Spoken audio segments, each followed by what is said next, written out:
Bismillahirrahmanirrahim. Assalamualaikum warahmatullahi wabarakatuh. Jumpa lagi dengan kami Saham Hijau, yaitu segala sesuatu tentang dunia investasi di pasar modal.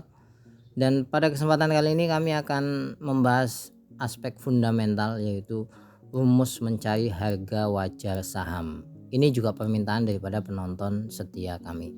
Sebelum lebih jauh, jangan lupa untuk subscribe, like, dan komen agar channel kami bisa terus berkembang. Jadi ini dari Mas Rahman, berdasarkan pemaparan PBV rendah belum tentu murah, begitu juga sebaliknya gimana rumus mencari harga wajar suatu saham. Nah ini pertanyaannya. Dan sebelum saya lebih jauh, ini agak serius materinya, jadi tolong diperhatikan baik-baik karena ini aspek fundamental ya, mikir kalau ini itu.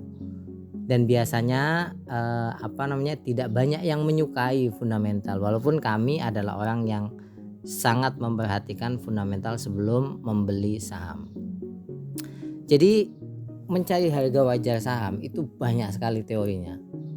Ada yang 7 cara lah dan lain sebagainya. Tapi yang akan saya jelaskan ini yang paling mudah dan sering saya pakai, paling sederhana. Bahkan Pak Lo Keng Hong juga sering menyebutkan hal ini, karena bagi Pak Lo Keng Hong yang paling sederhana itulah yang sebetulnya paling bagus. Kalau teori paling sulit kan siapa yang mau pakai gitu loh, pusing kita. Nah ini yang paling sederhana saja, yaitu apa? Kombinasi PBV dan PER ya. Ini paling mudah dipahami dan dijalankan. PBV itu price to book value, PER itu price to earning ratio. Saya jelaskan pelan-pelan. PBV itu harga dibanding nilai buku perusahaan, atau biasanya nilai buku itu adalah jumlah aset yang tercatat setelah dikurangi nilai depresiasi dan liabilitas. Intinya kalau Anda bingung, PBV itu seolah-olah adalah harta daripada perusahaan yang bisa diuangkan. Biasanya dirumuskan dengan 0,3, 5, 6, 2, 7 gitu-gitu. Yang berikutnya kalau PER adalah harga dibanding laba. Ya, jadi harga pasar saham ini berapa, laba yang bisa dihasilkan oleh perusahaan itu per sahamnya berapa. Sehingga kalau Anda bisa menyimpulkan, biasanya kalau nyari perusahaan bagus lihat PER-nya. Kalau nyari perusahaan murah lihat PBV-nya gitu. Makanya kalau PER itu dilihatnya 5 kali, 10 kali angkanya. Untuk memahami lebih jauh, lihat ilustrasi ini. Ini motor bagus, keren ya. Harga sesungguhnya, ini ilustrasi ya, itu 100 juta. Tapi di pasar dihargai 200 juta. Maka PBV-nya itu 2 kali. Karena 2 kali nilai bukunya.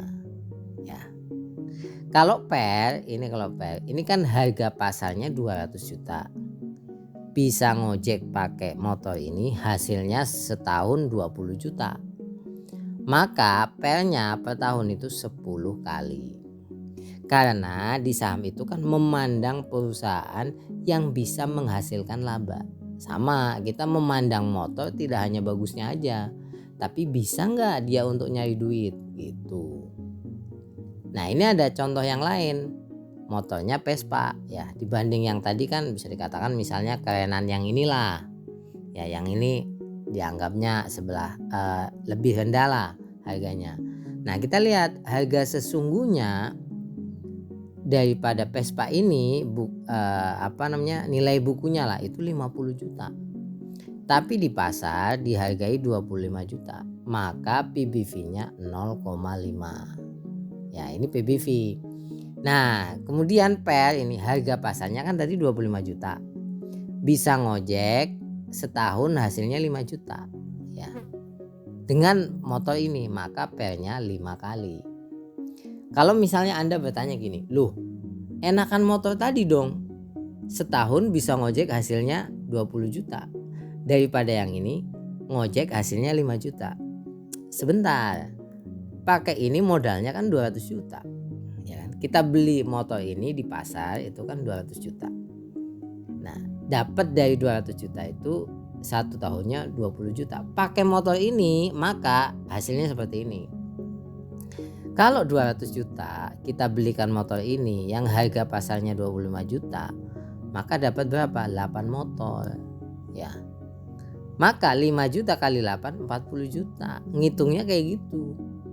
Artinya 40 juta sama 20 juta ya besaran ini. Maka kita bisa mengatakan ini motor murah dan bagus. Ya.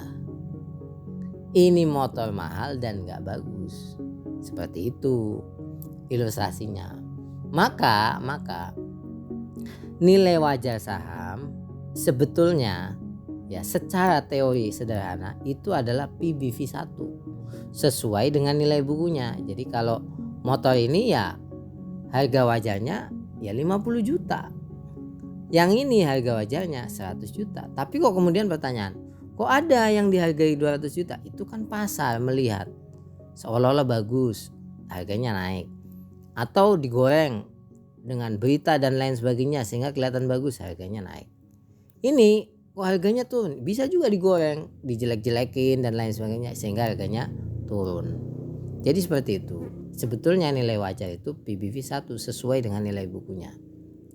Tapi sekali lagi lebih sempurna PBV itu dikombinasikan dengan PER-nya. Ya.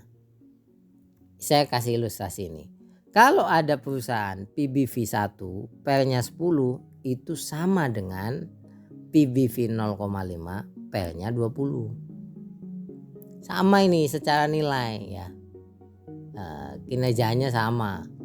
Jadi jangan mengatakan oh ini PBV-nya ini lebih murah. Enggak, kalau misalkan kita ngelihat seperti ini. Ini PER-nya 1 tapi kinerjanya lebih bagus. Ini PBV-nya memang murah. Nah yang nomor 2 PBV1 sama PER 5 kali dibandingkan ya PBV 0,5 PER-nya 15 kali ya murahan ini. Karena apa? PBV-nya 1 PER-nya 5 kali karena kinerjanya lebih bagus. Kalau misalnya lo ini kan sudah harga wajarnya ya, kalau secara harga ini harga wajar. Betul. Nah seperti ini PBV 0,5 PER-nya 7 dibandingkan PBV 0,5 PER-nya 10. Lebih murah mana? Lebih murah yang ini. Karena PER-nya lebih kecil, maka nantinya biasanya harganya itu akan naik karena melihat kinerjanya bagus. Ini akan mengejar ke angka 1 biasanya. Nah, maka ini ya, ketika saham murah secara PBV dan bagus secara PER, maka dia akan mencari nilai wajarnya, yaitu apa? PBV 1. Oleh sebab itu ya, kenapa saham PBV di bawah 0,5 itu sulit turun dalam?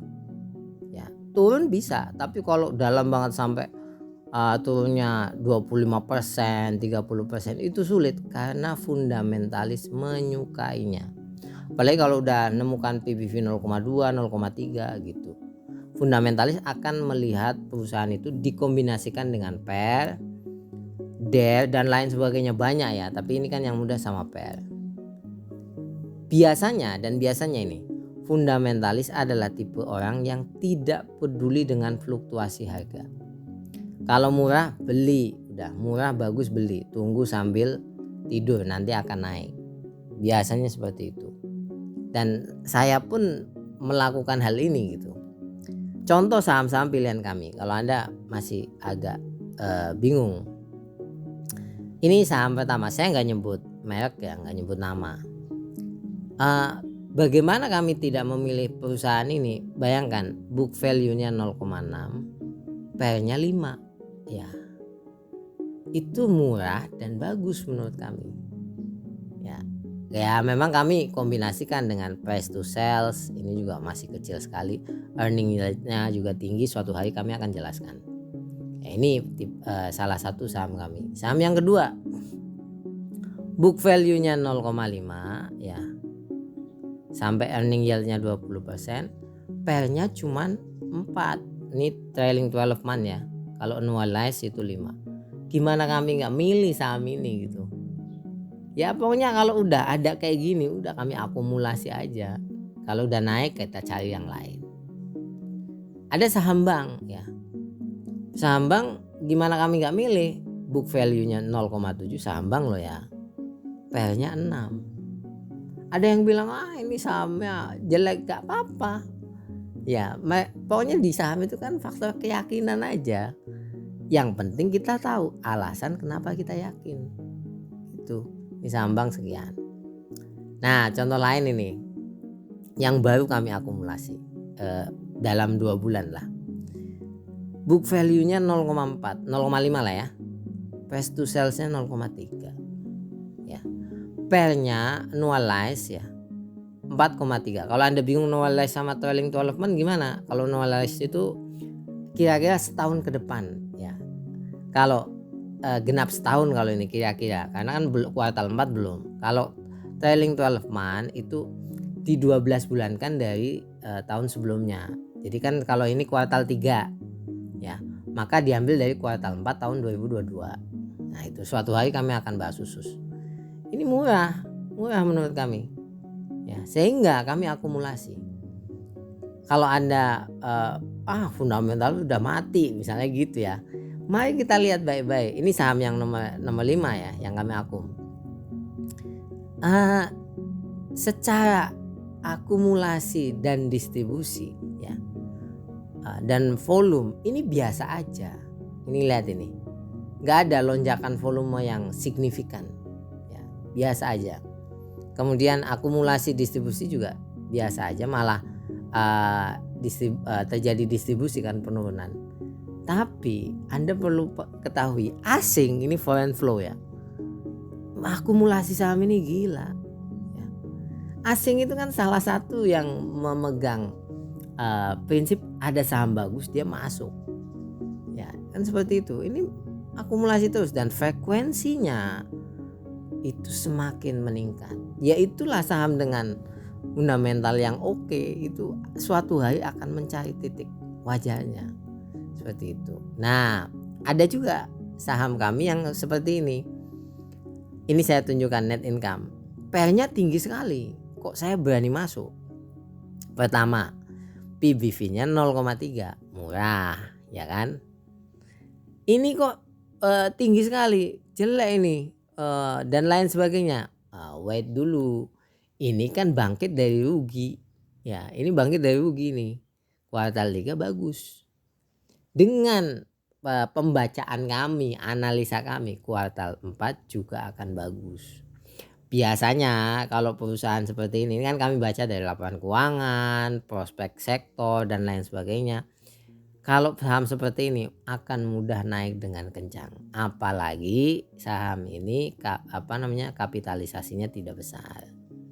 Ya, jadi seperti itu. Tapi kalau saran saya teman-teman janganlah yang gini-gini, risikonya besar. Cuman kalau kami biasanya juga menyukai yang seperti ini. Jadi kenapa kami berani? Ya PBV-nya udah 0,3, kinerjanya mulai membaik. Nanti kan biasanya minimal ke 0,5 itu udah naik banyak. Apalagi ke PBV 0,7 itu udah 2 kali lipat. Jadi seperti itu ya. Sampai ketemu lagi. Mohon maaf ini tentang fundamental agak rumit dan lain sebagainya, tapi tetap semangat karena perlu diketahui ya, fundamental ini adalah dasar yang banyak orang pakai, terutama teman-teman yang sudah lama di pasar modal itu banyak yang memakai ini. Nah kalau fundamentalis sudah sepakat, saham ini nggak turun ya, nggak turun, hanya tinggal nunggu big money aja untuk naikkan gitu. Nah kita menikmati itu ya, sambil nunggu naik, sekali lagi sambil tidur aja udah. Kalau ada pertanyaan sahamnya turun lagi, ya berarti kan lebih murah, kita akumulasi lagi. Apalagi saham-saham pilihan kami PBV-nya 0,5, 0,7, 0,5 ini 0,6, PER-nya juga sangat bagus 5, 4, 6. Ya kami beli lagi gitu, beli.